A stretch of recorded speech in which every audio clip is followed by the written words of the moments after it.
Bienvenue à Pasteur, j'ai une question. La question suivante est comment puis-je me débarrasser de la jalousie? Elle nous vient de Sabrina en France. Sabrina, vous soulevez une question qui est importante, une question à laquelle les hommes de tout temps ont fait face, c'est la question de la jalousie. Lorsque nous utilisons le terme jaloux ou envieux, c'est-à-dire qu'on désire quelque chose que quelqu'un possède, que nous pensons que la chose devrait être à nous. Et cela démontre que nous sommes beaucoup plus dirigés et contrôlés par nos propres désirs.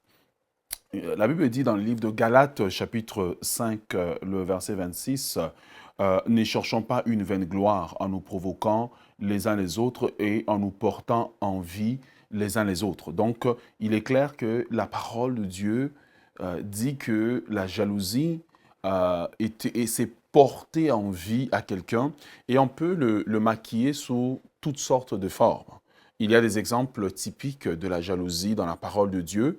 On peut citer le cas classique de Saül, roi d'Israël, assis sur un trône, mais jaloux de David, parce que les femmes avaient entonné que Saül a tué ses 1000, David a tué ses 10 000. Donc, même un leader peut être jaloux parce qu'il voit le potentiel qu'il y a dans une personne qui est dans la génération montante. Il y a le cas de Corée et Abiram et toute la compagnie qui ont été engloutis dans le désert sous le leadership de Moïse, qui ont exprimé de la jalousie. Myriam et Aaron ont exprimé de la jalousie. Et souvent, la compétition qu'il y a entre les gens, souvent, c'est le fond, c'est la jalousie. Donc, on peut voir au travers de la parole de Dieu, des grands hommes de Dieu, des gens qui ont été utilisés, des exemples typiques et classiques de jalousie.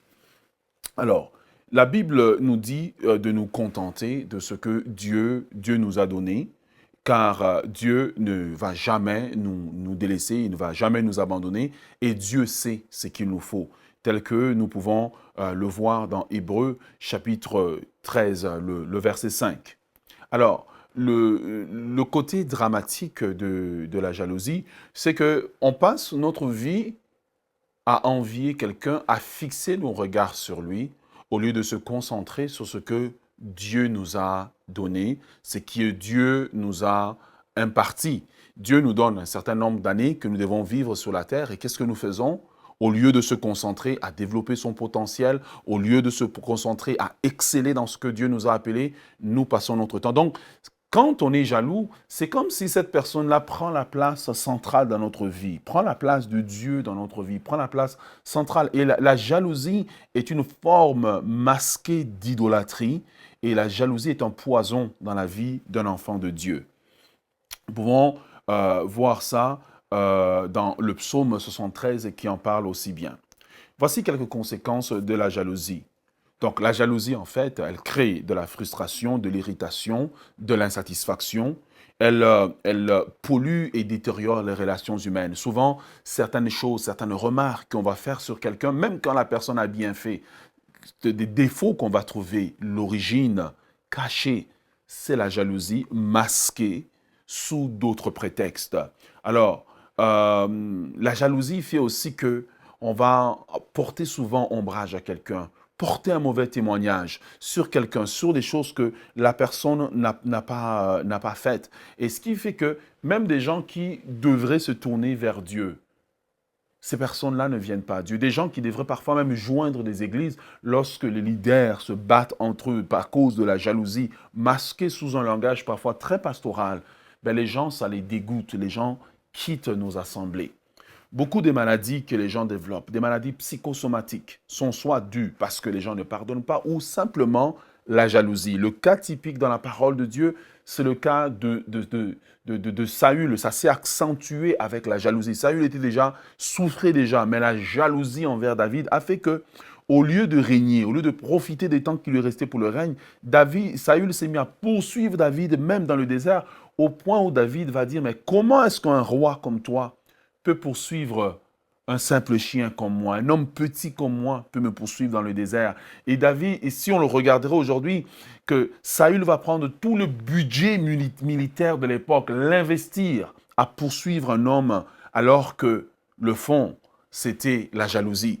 Tout ce que David va faire, Saül va la réinterpréter sous le regard de la jalousie. Donc, le côté dangereux de la jalousie, c'est que la jalousie nous force et nous pousse à réinterpréter les choses, non au travers de la réalité, non au travers même de la parole de Dieu, mais simplement une interprétation à partir de l'envie, à partir de la jalousie. Voilà pourquoi les hommes qui sont jaloux vont souvent trouver des fautes dans les gens. Les hommes qui sont jaloux vont souvent trouver des erreurs dans les gens. Les prédications des autres ne sont jamais bons. Ce que les autres font comme pour développer les affaires ne sont jamais bons. Donc la jalousie est un poison. Paul a vécu la jalousie. Actes chapitre 13, le verset 45. Les Juifs étaient jaloux de Paul. Les pharisiens étaient jaloux de Jésus. Et quand la jalousie dans la vie d'un enfant de Dieu n'est pas maîtrisée, elle peut se transformer par des insultes, par l'agressivité, par des remarques qui sont désagréables. Et parfois, on peut contenir la jalousie en la masquant de beaucoup de choses. Mais l'apôtre Pierre, dans 1 Pierre chapitre 2, à partir du verset 1 et 2, nous dit « Rejetons donc toute malice et toute ruse, la dissimulation, l'envie qui est la jalousie, et rejetons toute médisance, désirez comme des enfants nouveau-nés le lait spirituel et pur, afin que vous croissiez au salut. » Donc, la première des choses que nous pouvons regarder ici, c'est que lorsque nous sommes jaloux, une des choses que ça va se passer, c'est que la jalousie va nous freiner. Pierre dit ici que quand on n'est pas jaloux, il y a l'espace pour la croissance. Mais lorsque la jalousie commence, ça peut commencer comme un petit grain, un petit pincement, une petite chose que la personne fait, qu'on semble que ça nous irrite, mais c'est la jalousie. Psaume 139 dit « Sonde-moi, ô Dieu, connais mon cœur, éprouve-moi et connais mes pensées. » Quand on est jaloux, il faut se présenter devant Dieu. Éprouve-moi, montre-moi si les sentiments que j'ai dans mon cœur, ce n'est pas de la jalousie. La jalousie a tué bien des familles, elle a divisé des familles. La jalousie a fait que Joseph s'est retrouvé en exil. La jalousie a fait que Joseph est devenu esclavage. La jalousie a toujours un prix pour la personne, soit qui est jalouse ou la personne envers qui on est jalouse. Alors, je reviens à l'essentiel de la question de la jalousie. Comment se débarrasser de la jalousie? Premièrement, pour se débarrasser de la jalousie, il est important, Sabrina, de croire que Dieu a un plan parfait pour votre vie, que Dieu a aussi des plans et des projets pour votre vie. Jérémie, chapitre 1, le verset 4 et 8 exprime bien cela. Le chapitre 29, le verset 11, l'exprime aussi quand Dieu dit « Ce ne sont pas des projets de malheur que Dieu a forgés pour nous. » Mais comment Dieu peut-il réaliser les projets qu'il a pour nous lorsqu'on passe notre temps à se battre contre les autres, lorsqu'on passe notre temps à être jaloux contre les autres? Ça veut dire qu'on est concentré sur eux et on n'est pas concentré sur Dieu. La jalousie est une idolâtrie. Deuxièmement, apprenez à vous contenter de ce que vous avez au moment où vous l'avez. Philippiens chapitre 4, le verset 9 à 11, Paul dit « J'ai appris à me contenter ». Au moment où Paul se contentait, sûrement qu'il y avait des gens qui prospéraient.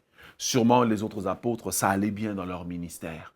Mais Paul a dit « J'ai appris ». Donc, le contentement dans la vie d'un enfant de Dieu, c'est quelque chose qui s'apprend. Et lorsqu'on apprend à se contenter, il y a une bénédiction. C'est qu'on évite les pièges comme l'envie, la jalousie et toutes les conséquences qui viennent avec. Ce que Christ et Dieu devient le point central de ce que nous avons, le point central de notre foi, le point central de notre vie. Alors, la jalousie est un piège qu'il faut éviter parce que ça nous empêche le contentement. Beaucoup des gens aujourd'hui souffrent de jalousie parce qu'ils n'ont pas appris à accepter ce que Dieu leur a donné. La vie vient en cycle. Dans une saison, vous pouvez avoir beaucoup plus. Dans une saison, vous pouvez avoir beaucoup moins. Mais c'est souvent lorsque vous apprenez à vous contenter, à accepter ce que Dieu vous donne dans cette saison, que vous pouvez en avoir plus dans la saison suivante. Ensuite, qu'est-ce que vous devez faire? C'est important de travailler fort à développer vos points forts, votre talent, votre potentiel et à vous concentrer sur vous-même. L'apôtre Paul donne cette remarque à Timothée, dans 1 Timothée chapitre 4, le verset 15, en disant à Timothée de travailler sur lui-même. Il dit à Timothée que tes progrès soient évidents devant tous. Paul dit dans le livre de Thessaloniciens, un Thessaloniciens, je crois, Paul dit que marcher à cet égard de progrès en progrès. Alors, quand on n'est pas concentré sur la jalousie, on est concentré sur nous-mêmes, à lire des ouvrages d'édification, à lire des livres qui vont nous aider à avancer, à s'améliorer dans les domaines où Dieu nous a appelés. Donc, voilà pourquoi c'est important pour nous. Et c'est important aussi de comprendre que vous êtes unique dans le plan de Dieu. Vous êtes spécial dans le plan de Dieu. Que vous êtes unique dans tout l'univers. Et comment est-ce que vous pouvez commencer à vous comparer avec quelqu'un parce qu'il a plus, parce qu'il a moins? Souvent, lorsqu'on envie quelqu'un, on ne sait pas souvent la souffrance qui a permis à cette personne d'arriver là. Si Dieu vous permettrait est-ce que vous montrerez les épreuves de cette personne pour avoir cette bénédiction, pour avoir cette souffrance? Est-ce que vous accepteriez de payer le prix que cette personne-là a payé? Finalement, un des éléments qui fait qu'on arrive à se débarrasser de la jalousie, et j'aimerais vous y inviter, chers spectateurs, téléspectateurs, c'est de prier pour la personne pour qui vous êtes jaloux. Priez pour cette personne, priez que la personne prospère, priez que la personne soit bien, priez que la personne réussisse. Ça, c'est une forme, c'est une façon de résister au diable. La Bible dit, résistez au diable et il fuira loin de vous. Donc, non seulement je confesse ma jalousie à Dieu, mais je prie à Dieu d'enlever cette jalousie, mais en même temps, je prie pour la personne, je commence à intercéder pour le bien de la personne. Car la Bible dit, quand quelqu'un est béni, si tu bénis la personne, la bénédiction viendra à toi. Donc, c'est important non seulement de confesser la jalousie comme étant un péché, de le reconnaître devant Dieu, mais c'est aussi important de prier pour le bien de la personne. Quand vous le faites, le sentiment de jalousie est obligé de vous quitter automatiquement et la paix de Dieu qui surpasse toute autre paix viendra dans vos cœurs. Donc, priez pour la personne. Et pour terminer, si cela est possible, dans la mesure où vous discernez que c'est possible de le faire, parlez à cette personne de qui vous êtes jaloux. Parlez avec sagesse. Priez Dieu avant. Si Dieu vous donne la conviction, parlez à cette personne-là et dites-lui que vous êtes jaloux. Voici le sentiment qui m'a animé. Je te demande pardon du fait que j'ai été jaloux. Voici pourquoi j'ai été jaloux.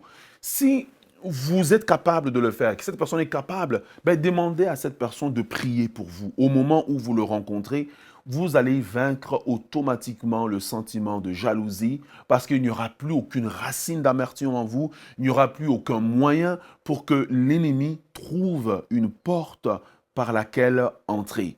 Mais lorsqu'on s'évertue simplement dans notre chambre, on s'assied, on dit « je confesse mon péché » et qu'on n'intercède pas pour la personne, il y a des racines qui restent. Mais lorsqu'on fait l'effort d'intercéder pour la personne, reconnaît que c'est possible d'aller voir la personne et de commencer à soutenir la personne, supposons que la personne est un autre ministre de l'Évangile, que la personne fait une activité, allez assister à l'activité. Ne restez pas chez vous, allez assister à l'activité.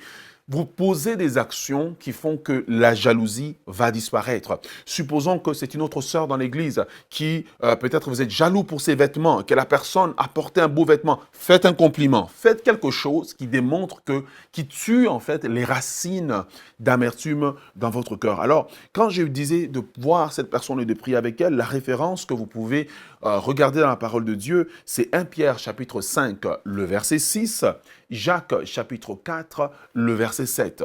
Donc, en ayant tous ces éléments-là, cela vous permet de comprendre le danger de la jalousie, la perte de temps qu'on perd dans notre vie parce qu'on est jaloux, la fondation de la jalousie qui est en fait l'envie, qui est l'orgueil, qu'on se pense meilleur, et aussi une orgueil par rapport à Dieu, parce qu'on dit à Dieu en réalité, comment ça se fait que tu as donné à cette personne-là telle ou telle chose alors que c'est moi qui mérite? Alors que si en réalité, on se fixerait en disant « Dieu est un bon Père, Dieu sait ce qu'il me faut », eh bien à ce moment-là, on n'est pas concentré sur les autres, mais on est concentré sur moi, on est concentré sur nous. Voilà pourquoi le psalmiste dit « Je te loue de ce que je suis une créature merveilleuse ». J'aimerais vous dire que Dieu a des projets sur votre vie, non de malheur, mais des projets de bénédiction. Mais Dieu sait aussi ce qu'il vous faut. Alors Sabrina, j'espère que ces éclaircissements pourront vous aider à vous débarrasser du sentiment de jalousie, vous ainsi que peut-être plusieurs autres qui nous regardent aujourd'hui. Nous espérons que cette émission vous a béni. Si vous aussi vous avez une question biblique sans réponse, envoyez-la nous par email à pasteurj'aiunequestion@enseigne-moi.com.